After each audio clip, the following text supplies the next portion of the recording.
Okay, good afternoon. Bali na lipat na natin yung ating mga native na manok dito sa free range area.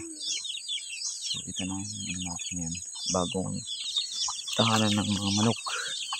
So pansin nyo mga kabukid, parang natural lang yung area kasi hindi namin pinagpuputol yung kahoy para maging nila shade dito.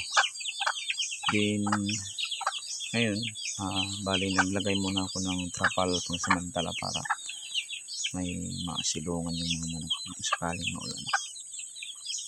Bali magagawa tayo dito ng bahay ng mga manok para dyan sila mangitlog. So ngayon na lang muna, ganito lang muna. Ayan. So napakaganda at nandito na yung mga manok natin. Ayan po. Yan po yung natin na parang kugod. Yung ibang manok na doon sa kalabas, mabali bukas natin yan, may pasok. So dito yung area natin. So bali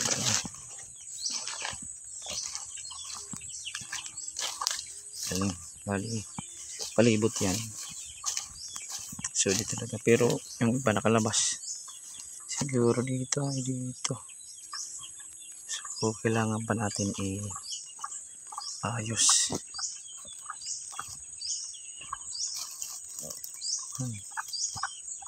So kunting ayos pa para sigurado din makagawas yung makalabas ang ating mga.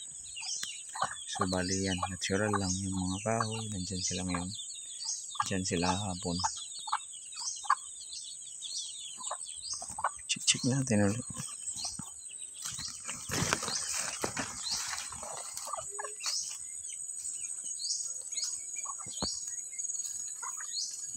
Napakaganda na. So bali dito na ko na ng lupa. Ganda.